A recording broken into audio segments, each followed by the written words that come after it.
Hi everyone, Jasmine here. I am super excited to meet with you all today. This is our June blogging Q&A. So for those of you who are new to the blogging Q&A, this is our time to talk blogging. You bring your questions and I answer them as best I can. I see many of you are jumping in here. Go ahead and give me a shout in the comments. Let me know who's here and where you're from. And yeah, then we can have some fun here. I can't wait to talk more about blogging with you all. So to get us started, I always like to do a quick little introduction for those of you who are new and maybe new to my face, just so you can hear a little bit more about my background. My name is Jasmine Watts. Hello. I've been blogging for 10 years. I currently have two blogs. One is Miss Millennium Magazine, and my other is Blogging Money Life. That one I run with my husband, Chris. We have a YouTube channel, and while the blog itself hasn't launched just yet, that should be launching in the near future. All right, I see the Ordinary Snob, Susan Cloud from Cleveland, Ohio. Hey, Susan. I am also from Cleveland, Ohio, so it is nice to meet you. I think you were on my last one too, so I'm glad that you decided to come back.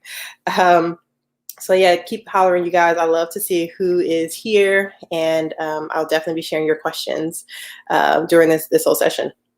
So like I said, I've been blogging for 10 years. I have done a little bit of everything. I just recently got into YouTube videos. So I know that that's something that I'm still learning a little bit more about, but when it comes to just about all realms, blogging, I have had a little bit of experience. A few of my specialties when it comes to blogging include just content, marketing in general, writing good content, as well as coming to social media. Instagram is my favorite social media platform to work on. And then I have a lot of experience. Probably my biggest specialty is making money with your blog. So I'm a big fan of sponsored posts. I think that's a really good way, especially for beginner bloggers, to make money. But I've also dabbled in advertising as well as affiliate marketing, and then of course creating my own product. So don't be afraid to ask questions about anything under the sun. I will try to get you an answer if it's something that I feel like I can answer for you. And if it's not, I will let you know that. So with all of that being said, I'm looking forward to just chatting with you all and answering questions today. So I think I'm going to start with some of the questions that we got ahead of time. We have quite a few here. And if you guys have any additional questions for me, definitely feel free to post those in the chat here, and I will get you guys answers. All right, so let's start with some of these first ones. This one comes from the Ordinary Snob, Susan Cloud. She says, hello again. I figured I would type this out now because it's a long question. I now have two blogs, The Ordinary Snob and Spicefully Delicious. Shameless plug. Nice. I'm not seeing the rest of this question. Is there another part of it? So let's see here. Okay.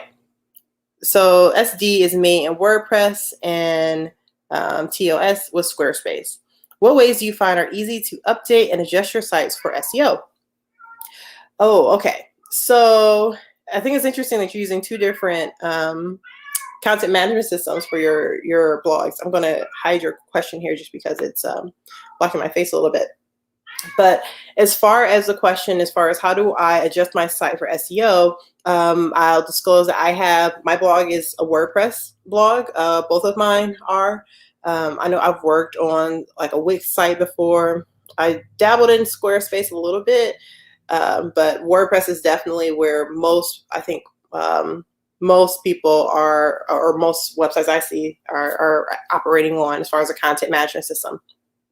Adjusting it for SEO, that is a loaded question because I feel like there is so much you can do with SEO. I actually have a really good video about this. It was a review for the SEMrush tool, which is an amazing tool. I highly recommend it. It helped me go from getting 30% of my traffic organically to getting 60% of my traffic organically. So, and there's nothing more beautiful than free traffic. I'll tell you that right now. There's a number of things that you can do when it comes to getting better SEO for your blog content. I think the most important thing you can do is keyword research. So making sure you're doing the steps to pick keywords that you're going to target in your article that you can actually rank for.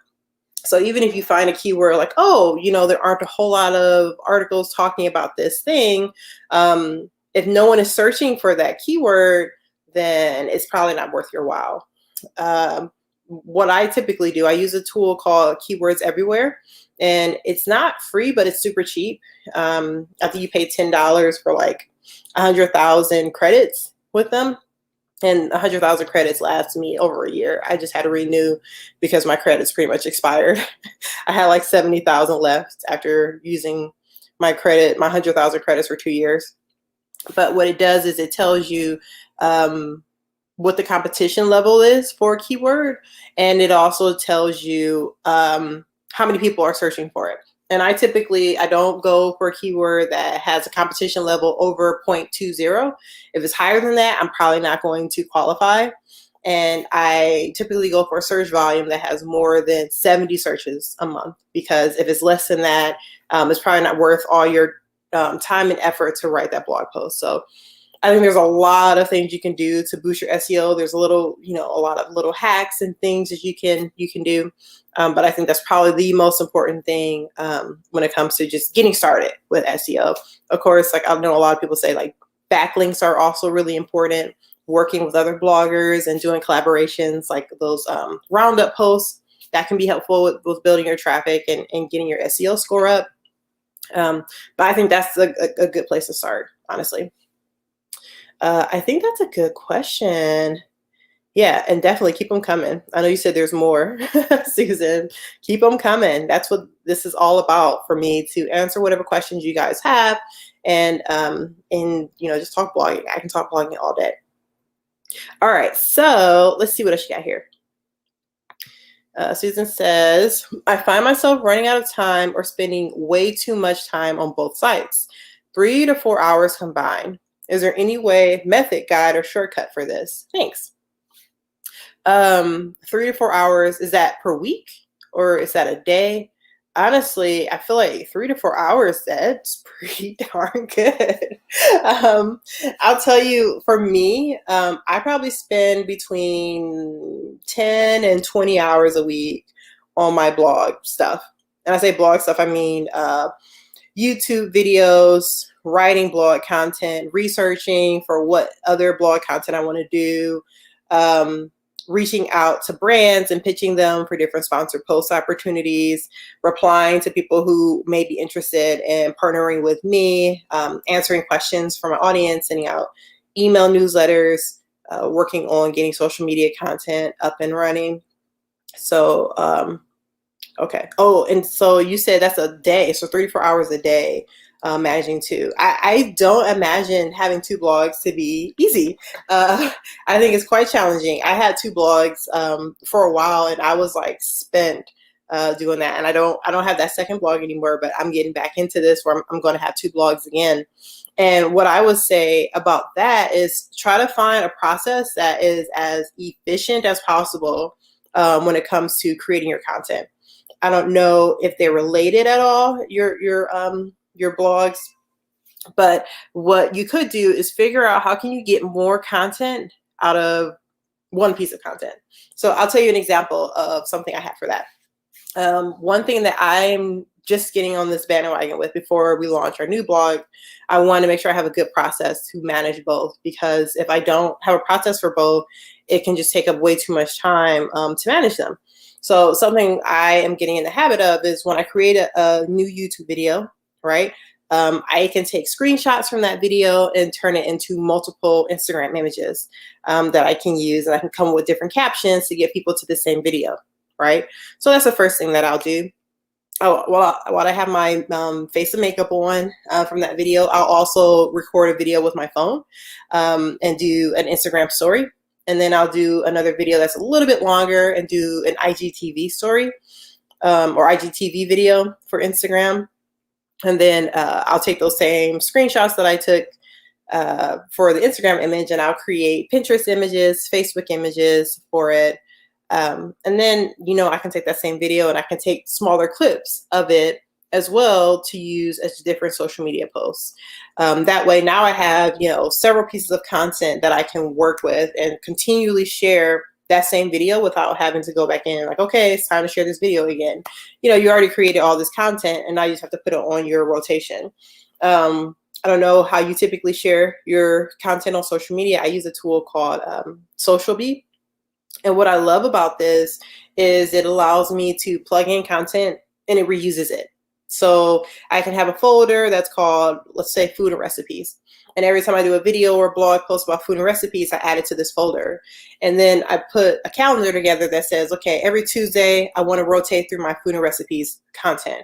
So I know that even though I have older content, it's being recycled and I don't have to touch it ever again. Like I just have to make sure I create all that content up front for it so that it can continue to run. So yeah, having some processes and finding ways to automate things is definitely the way to go, especially if you're running multiple blogs. I don't know if you're bringing any income with your blogs currently, but if you are, I think it's a good idea to invest in maybe a virtual assistant to help you with some of those tasks that may be a little more time consuming. Tasks I think of that may be good for a virtual assistant to help out with is if you're inundated with emails that you need to reply to.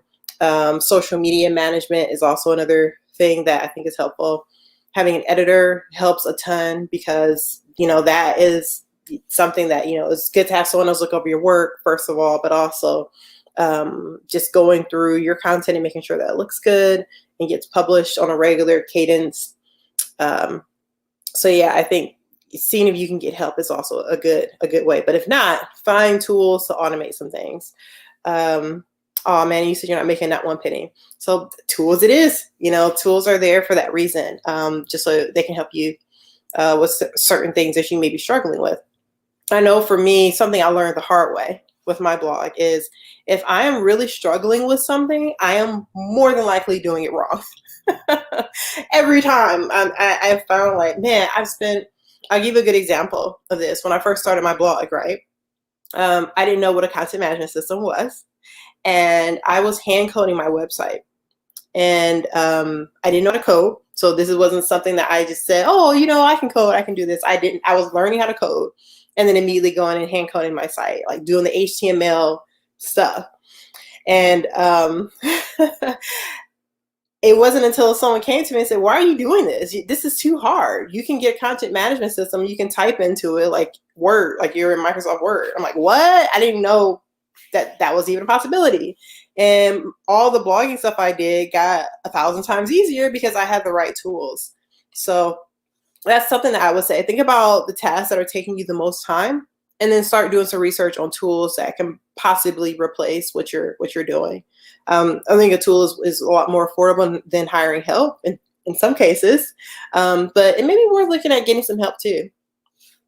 I know that one of the questions Chris asked here is, how do you find your VAs? And I think that's a fair question too, in case you wanted to just go that route, just to see, what the costs are, because it can be very affordable. I use a tool called Upwork, and you can create an account on there and look at all the different freelancers that are there, people from all over the world, which is really cool. And then you can just start searching for different tasks. You may be surprised at some of the people that you can hire for things. There are people who edit YouTube videos, and there's people who write content. There's people who are Instagram experts. Like anything that you do on your blog, I guarantee you there's someone who can do it. And it may be more affordable than you think. I think someone I hired, man, it's been a while, but I think the lowest price I paid per hour for someone was like $3 an hour. And when you're getting started, it would be good just to help with like smaller tasks. Like, I don't know, if you are working on creating a new freebie, for example, and you want it to look really professional, that could be a place that you can go to get some help. Oh yeah, you said Fiverr is good as well. I agree. I love Fiverr. That's a great place. I find though on Upwork, I lean more towards that just because it's a little bit easier to kind of classify people. Fiverr kind of like just list it all out. Like, here's everything in that category. Whereas on Upwork, I can categorize by how much money they've made before, if they've had experience. Everyone gets a rating afterwards, which is really good. And then I can focus too on fluency in English. For a lot of people I work with, because this is blogging, right? You're talking about writing, you're talking about projects and communicating something with someone. I think being fluent in English is something that is very important to me. So I usually set up a Skype call so I can talk to them and tell them this is what I'm looking for.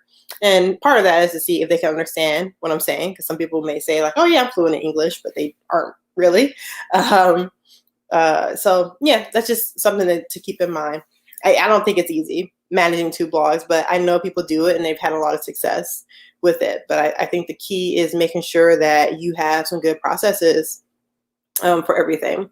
I know one thing for Miss Millennia, because I've hired so many people at this point, we've been around for 10 years, is we have something called SOP, or standard operating procedures. So every single task that we have figured out, like, you have to do step 1, step 2, step 3, we have that written in this document. So we have a section about posting on social media. We have a section about writing content, like a style guide. This is what every single piece of content on our website must have. So that's a good way to start too, as far as figuring out a process, right? Writing it all out. And then once you find a process that works, if it's working to the degree that you would like it to, then I think you can get to a point where you can hire someone. Because if it's working to a point where it is bringing income for you, then that's the first thing you want to hire out. I always tell people, like, hire someone that's going to do a job that will bring in income directly. And then you can, work on some of these other things that may not be as direct with income. But yeah, I think that's a good way to start when it comes to hiring. All right. Hi, Joy. She says good vibes. What other questions do you guys have for me? I would love to hear more. I feel like I talked for a little bit there when it came to hiring VAs and just managing your work and all of those things. While waiting for another question, there's one more part I wanted to point out in regard to making sure that you have a schedule that works for you, is actually having a schedule. So I had a blogging schedule. I'm trying something a little bit different these last couple of months, but my blogging schedule looks something like this. On Mondays, that's my day to work on doing keyword research and writing blog posts, right? And then on Tuesdays, that's my day to work on my newsletter. Wednesdays are the days where I am going through my email and answering people. Thursdays, I'm working on content again, editing and formatting things. And then Friday is my day where I take a look over social media and make sure all the content that I want to go out on social is ready to go. So having a schedule like that, I feel like you can build a little bit more of a cadence. And if you're doing the same things on the same days, then you get faster at doing those things, and eventually you start getting more done. So just having some consistency like that can help as well when it comes to managing your time and getting other things done. Okay, another question I have from Susan. What do you think about PLRs? Oh man. Okay, I'll tell you my PLR story. For those who don't know what a PLR is, it's pretty much, I can't remember what it stands for. It's like private label rights. Is that what it stands for? Pretty much it's these products where someone made a product and they say, hey, I'll give you the license to sell this product under your name if you pay me this flat fee. And they're typically cheap, like $20 or $50 or something like that. I bought a PLO product. And this was like my first year blogging. I was still doing the hand coding stuff. So I didn't know what the heck I was doing. I read about PLRs in a book I read called Laptop Millionaire. And I bought a PLR product. It was for like some fitness product or something, try to sell it under my name. And it was a total disaster. Like, not only did I not even read this product myself to see like what was in there, but it just didn't fit my audience. It had a lot of content and different things like that, but it was just a different voice than mine. It was very difficult to sell it. I didn't sell not one, so it just turned out to be a little bit of a waste. And that was one of my lessons I learned. Like, if you want to have a product, uh, make one. It is so much better to make one. What I found interesting is when I actually created my own product, what people liked the most about it wasn't exactly my content, it was my delivery of the content. They liked how I said things. They liked that I was so direct. They thought the content was valuable too, but it's not like I'm reinventing the wheel here, right? You can probably find a lot of this content in other courses, or doing some research with blogging. But my delivery, and I feel like with a PLR, you kind of lose that. You lose your delivery and your voice and your tone by buying someone else's product and selling it as your own. Now, that's not to say that I don't think that they could be successful if you really did a lot of research and found something that had a similar tone to yours. I think that could possibly work. But yeah, for me, it was a disaster, and I learned no. One of my favorite quotes from a book called Delivering Happiness. It's by Tony Hsieh, and he was the creator of Zappos. And one of his lessons that I always think about this when it comes to my blog is never outsource your core competency. Okay. So he gave an example of when he worked at Zappos, they were really known for their customer service. And they got to a point where they were getting so big and they said, we can't really handle all these customers. We need to outsource our customer service. And it was a disaster because this is what they were known for. They couldn't really control this outsourced place as far as the customer service. And he realized that was a huge mistake because this is why people come to them for their customer service. So you never want to outsource something that is what makes you you at the end of the day. So I think outsourcing a product where people are signing up to hear your voice and to listen to you, it's just people can see through it. They may not know it's a PLR or whatever. It doesn't connect with them the same way. So that is my little feedback on that. Okay. Susan says, how can I sign up for a one-on-one coaching with you? Oh, Susan, that's so sweet. So I did do one-on-one coaching at one point, and it's something I typically open up when I do have more time on my plate. And unfortunately, I don't have it as much. One thing I will say is for my course, Blogging Money Formula, I do offer what would you say, like any questions that you want to ask me. We have a Facebook group. You can ask anytime, and I'm in there pretty much every day to answer whatever questions that you may have. But that is the closest to one-on-one coaching that you can get with me as of right now. That may open up later in the future, but yeah, just more so for time's sake. I don't do one-on-one coaching right now. But yeah, I understand what you're saying too, as far as being overwhelmed with info at times. It is a lot. It's a lot of information and information overload. It's hard to know who to trust and who to listen to. But it also helps to be plugged into what the rest of the blogging community is saying. I don't know if you're a part of any Facebook groups for bloggers, but that has definitely been very helpful for me. Honestly, when there's something big that happens that changes, I know because I'm seeing it in 6 different Facebook groups. So I'll give an example of that. One of the big changes right now is Core Web Vitals. That is a big uprising in the blogging community because it's something that Google has started doing, where they're changing how much traffic you're actually going to get to your blog organically if you're not passing the Core Web Vitals. So I'm seeing that in multiple Facebook groups, people talking about it, people sharing tips on what they've done to be able to improve their Core Web Vitals. And I kind of just sit back and wait for people to figure it out. I'll be honest, I'm just sitting back, okay, someone will figure this out eventually. And they typically do. I find someone that says, hey, I finally figured this out, y'all. Go to this website or whatever. And then, I can jump on it. So that has been something that has helped me a lot when it comes to having that overwhelm of information, being in multiple blogging Facebook groups and just, kind of having a pulse on what's happening. Because if it's something big, everyone's talking about it for sure. Okay, I have another question here. This one is from Chris. What are the first steps to creating a product? Oh, that's a good question. All right, I want to start, for anyone who watched my video this last week, how to make money with an email list on our YouTube channel, Blogging Money Life. I definitely gave some opinions about creating a product. Here's the thing. I think ultimately owning a product and selling your own product is the ultimate goal. It's a way to make sure that you're bringing in income on a regular basis, and you don't have to pay anyone else for that. You don't have to, worry about getting a small portion of it. You're getting 100% of those sales. It is like, what we all want. The problem with creating a product is making sure you're creating the right product. And the reason for that is because it's time consuming.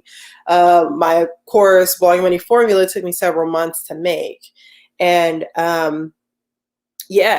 I had to do an extensive amount of research before I developed it to make sure that this was what my audience actually wanted. So as far as the question, what are the first steps of creating a product? I would say doing research, talking to your audience and figuring out what it is that they want that you can create for them. So think about it, some ways that you can get that information. Look at questions that you're getting on your social media platforms. Are you realizing that you're getting the same questions regularly from people? That can definitely be something to possibly think about. Do you have an email list that you can send a survey to? That's another opportunity for you to get some answers on what type of questions people have.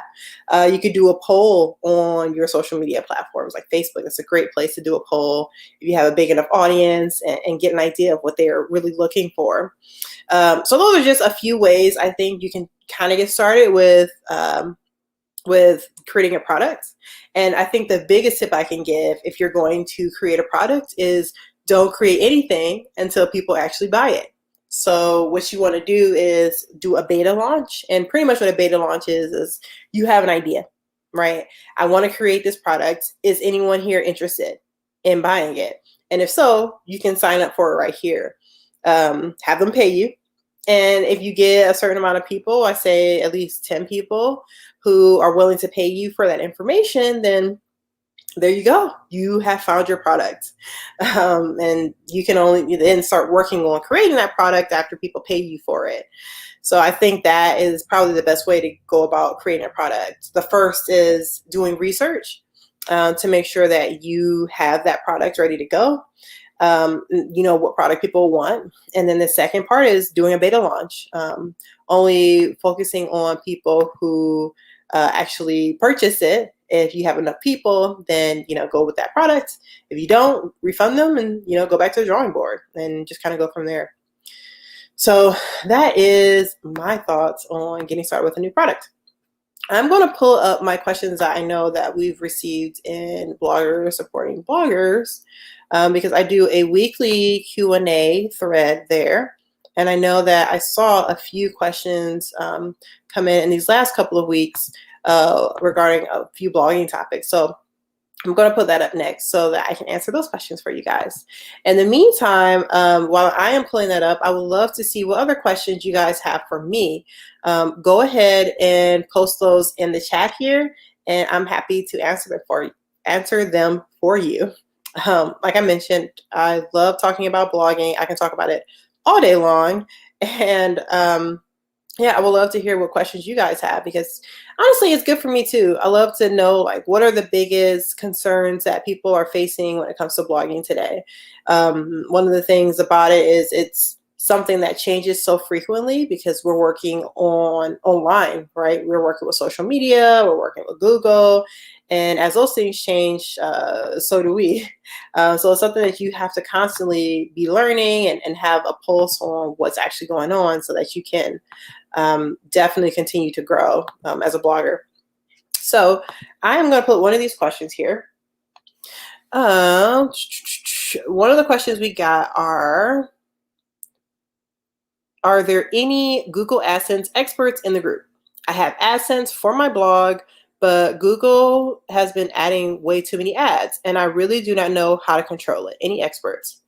So this was from Jason about a week ago. And it's so funny when I saw this question, because I know I have a friend who had that exact same question recently.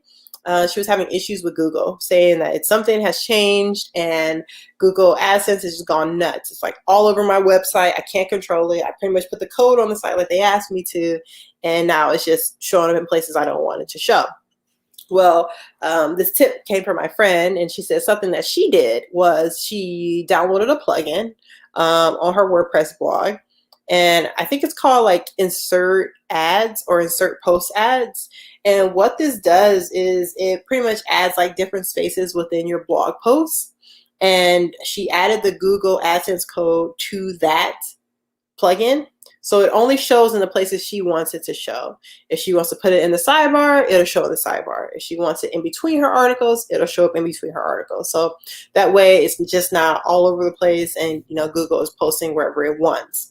So that's something I would recommend. If you want to have Google ads on your site and you are feeling overwhelmed with how many ads are adding, you can use a plugin like that, Insert Post Ads, to add the code to the places that you want it to go.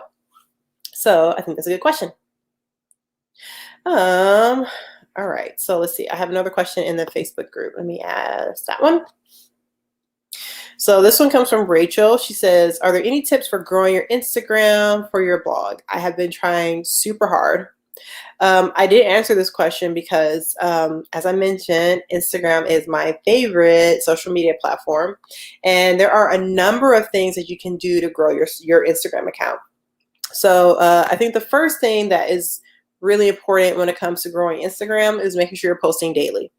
You don't have to post like 3 or 4 times a day. I mean, if you want to grow faster, that's a good idea. Definitely post multiple times a day. But I think you can get away with posting just once a day, but stay consistent. I think the biggest takeaway, what I learned this tip, is that you can actually lose followers on the days that you're not posting. So instead of going backwards, if you want to grow, it's a good idea to make sure that you're focusing more on posting daily. So posting daily is something cool that'll help with growing your Instagram account. One thing I like to do is follow my competitors' followers. So what I'll do is I'll find someone who has a niche very similar to mine. I'll go to their Instagram account, and then what I'll do is click on their followers. And then I just start following them. I think you can follow like 20 people per hour on Instagram. And I guarantee you, every session you do this where you're following other people, there are going to be some people who follow you back. So that's another thing that I like to do. Another thing I do is come up with a good layout for your Instagram channel. You can do like checkers or diagonals or rows, or do like columns where they look similar. If you don't know what the heck I'm even talking about, just Google Instagram layouts and just be prepared to be wowed, because I find that most Instagram accounts I see don't have a layout. They have typically like a theme, they use similar branding colors or things like that, but it's a good way to make your account stand out and get more people to your profile. So having a layout is good. Another thing that you can do is experiment with different content types. So you don't want to just post like one image posts all the time. Instagram likes variety, so you want to make sure that you're doing multiple image posts and mixing that up with some videos on your grid. Definitely make sure you're doing Instagram stories, IGTV, and then just all the various, there's always new things on Instagram as far as ways you can post. So yeah, take advantage of all those things. Instagram pays attention, and the more you vary things up, the more they are going to pay attention to you and make sure that you're getting more traction to your account. So there are so many other ways that you can bring in more traffic with Instagram, but I think those are some good ones to get started. If you just follow those 4 tips, I guarantee you're going to start seeing more growth on your Instagram account in no time. So all good questions. All right, I'm coming back to these questions from you guys that are live. Again, if you have more questions for me, go ahead and post them in the chat. I'm here to answer them for you. So let's hear it. All right, so another question from the Ordinary Snob. Is there a certain guide that you know of or infographics to understand Google Analytics that you like? I can't say that there is. I know Google Analytics is pretty intimidating overall, but once you find the different data points that make the most sense to you, like things that you want to measure, then it's fairly easy to find them. I know some things that I look at when it comes to Google Analytics, I always pay attention to how many sessions and page views I have, obviously. Another thing that I like to pay attention to on Google Analytics is how many people are clicking through on my various affiliates on Google Analytics. So that's something that's interesting. Looking at your demographics, that's something too that is very interesting to see, and where people are coming from on your site. I mean, coming from to get to your website. But I think Google has a lot of free training that they do when it comes to just getting understanding Google Analytics. I think you can even get certified for free. I don't think it costs anything. Now I'll see if I can find the Google Analytics training that is free, and maybe that'll help you out as far as like getting some help on what to look for. But I feel like if you know what you're looking for, I typically just Google it. I Google like, how do I find this data in Google Analytics? And that's typically how I get through it, because it's honestly is really complicated for me. Me too. I can get by, but that's as far as I can go. You know what? If you're not on this, I think this is something I like a lot better than Google Analytics. Like, I still have Google Analytics, don't get me wrong, you need that. But Google Search Console is amazing. What Google Search Console is, you just link it to your Google Analytics account, and it helps you with your SEO, because it shows you which of your blog posts are getting the most organic traffic. And then it also shows you what keywords people are searching for to get to your blog post. So you may find out, here are all the keywords that people are going to get to your blog. You may want to optimize some of those articles to get more organic traffic. So try Google Search Console and just start clicking around in there. I don't think it's not as detailed as Google Analytics, so I don't think it's as overwhelming. And it still uses a lot of data that's coming from Google Analytics and just giving you a different view of something. So that may be helpful. Okay, so Mediavine or Ezoic? I saw not so nice reviews of Ezoic plugin for WordPress. Oh, okay. You're talking to someone who has used both Mediavine and Ezoic before. For those of you who are thinking I'm speaking another language talking about these things, Mediavine and Ezoic are both advertising platforms for bloggers. Ezoic is cool because I know they have some criteria that you need to have to join their platform, but it's one I signed up for because I didn't qualify for Mediavine at the time. Mediavine is amazing. Like, it is hands down so much better than Ezoic. If you had to choose, like, should I go with Ezoic or Mediavine? Go to Mediavine. And one of the main reasons for that is, like, Mediavine is managed. I know Ezoic is supposed to be managed too, but yeah, it's not to the same level as Mediavine is. And all right, let me start with Ezoic. Ezoic is great for if you don't have enough traffic to get Mediavine. All right, it's a good way to bring in some income on your blog through advertising. I think everyone at Ezoic is super nice. If you ever had trouble, like, hey, I don't understand how to add this code to my website, or I am not getting as much income as I wanted to make with Ezoic, can you help me figure out some ways to optimize my ads? Like, they'll help you out all day. Like, they're really good about those things. Now, comparing that to Mediavine, however, Mediavine has a whole platform of data that they give you. They'll show you, this is how much money you made today. Here are the blog posts that have a higher RPM, or rate per million. Pretty much, these are the articles that get more money for you depending on how much traffic you send them. They'll give you that data. They'll show you where around the world people are coming from and bringing in most of your income for you. And all you do is put one code on your website, like you put it in your header, and they do everything else. They say where all the ads go on your website. And if there are some ads that you don't want to show, they have all that criteria too to say, okay, I don't want any video ads. I don't want ads, at the top of this thing or under here.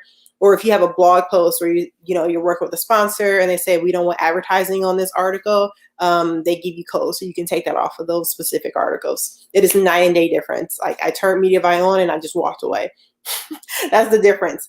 I eventually moved away from Ezoic because I was trying to improve my organic traffic at the time. And one of the biggest culprits for my site being slow was the Ezoic plugin, unfortunately. And I really wanted to make it work because I was making money with Ezoic. And I worked on turning on their optimization little plugin or whatever. They have a lot of different like apps they do within Ezoic. And it still didn't improve my website speed as much as just taking the plugin off of my site. So that's what ended up happening. I had to go without any advertising income for a while because I needed to get my site to a speed so I could get more traffic. And it was worth it because it eventually led me to a point where I could qualify for Mediavine. So good question. I love it. I love it, Susan. All right. I have a question from Lisa Alex. So Lisa says, I've applied for a lot of applications for bloggers with companies and have not received one opportunity. Are these real or just surveys? I've applied for a lot of applications for bloggers with companies and have not received one opportunity. So I guess the question I'm asking, I'm wondering about, are you applying for these applications on job sites or applications to become a blogger for jobs? Or are you talking about applications for sponsor post opportunities within like an influencer network? So you can clarify that for me. I think that'll be very helpful. My first reaction, if you're saying that you're applying for bloggers with companies, I would say that I haven't seen that job much to be a blogger for a company. I work full time and I work in marketing, and I have seen jobs where it is a blogger. It is the editor-in-chief, I would say. Like, what I do for my blog is what they want someone to do for their organization. So I do feel like there is definitely roles out there where you can pretty much be a blogger for a company. A lot of times it's called like a content marketing manager or editorial manager, or what is it, a content funnel person. It always varies, but there are definitely real jobs out there for bloggers. If you're asking about applications to apply for sponsorships, I would say that there are definitely a lot of opportunities out there to work with brands and get paid for writing content about their brand. That is something that okay, perfect. So this is the latter, sponsors for influencers. Yes, they are real. A few companies that I love as far as like influencer networks are Massive Sway. They're really good.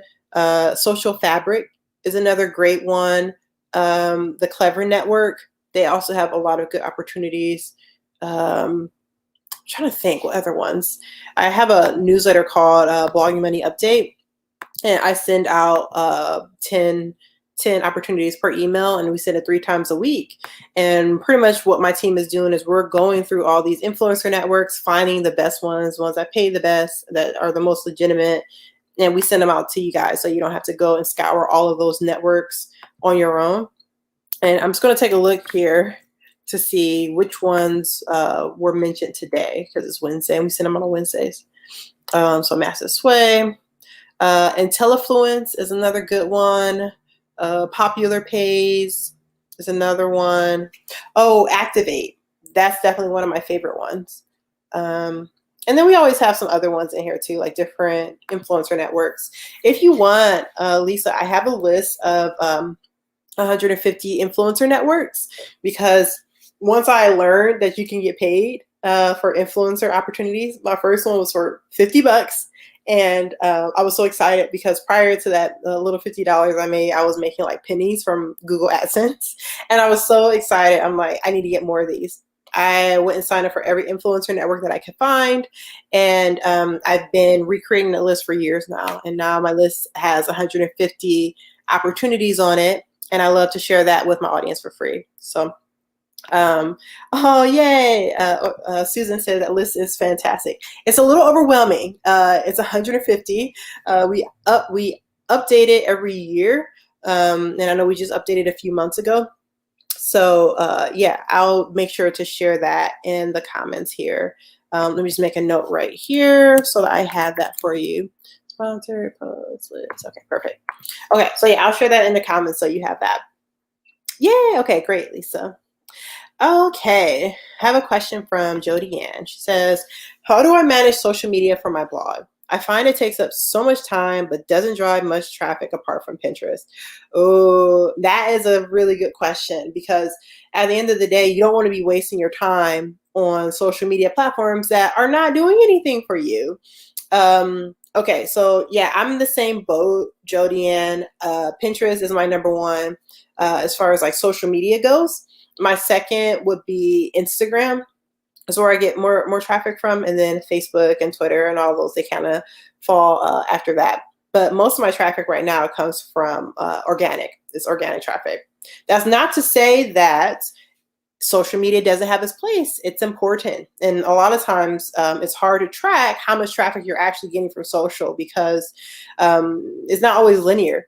You know, someone doesn't just go from Facebook and go to your website, right? I can't remember the last time I went to Facebook to find someone's website. I go to Google to find their website. So you could be getting more traffic from social than you may think. I'll give you a perfect example of this. I know I recently had a person. So one, my YouTube channel, I'm trying to get traffic to my YouTube channel. And right now it tells me that most of my traffic, my social media traffic, comes from Facebook. I barely see anything from Instagram, but I'm spending a lot of time growing my Instagram account, and mostly because I love Instagram. And secondly, because Instagram is the number one social media platform where people go to spend money. Right. So people buy directly from Instagram more than any other social channel, which is why I like to focus on that one, especially if you plan on selling a product or affiliates or anything like that down the road. Okay. So I posted something on Instagram, and I saw someone who I had never talked to before commented on a post that I did on Instagram. And then that same day, that same person went to my YouTube channel and commented there. When I looked at my stats on Instagram, it did not say that anyone clicked through my link in my bio to get to my YouTube channel. And the same thing goes, you know, YouTube didn't tell me that I got traffic from Instagram because sometimes we just jump from one thing to the next. My honest advice when it comes to managing social and which ones to prioritize, focus on one at a time. Choose the one that you're most interested in, or choose the one that you feel like, what comes after Pinterest, right? Is it Facebook? Is it Twitter? Spend all your time there and work on trying to optimize it as much as possible to get the traffic that you want to get. And once you master that, then you move on to the next social media channel. That's pretty much how I'm doing it. I'm starting a new blog, Blogging My New Life, with my husband. And that's how we're doing it. We have accounts for Pinterest and Twitter and Facebook and Instagram. But right now, the only place we're really focusing all our attention on optimizing is Instagram, because we want to master that first. And then once we do, we have a nice little system, we're going to move on to the next platform. I don't know what the next one's going to be yet, but you know, that's how we're going to do it. As far as managing it for your blog, I will find a tool that automates a lot of this for you. I personally use Social Bee, and I like it because it allows you to reuse content.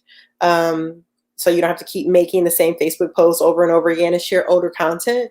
It's being shared over and over again for you automatically. And then for Pinterest, I use Tailwind. So I hope that is helpful. Let me know if you have more questions about that. I'm happy to jump in more.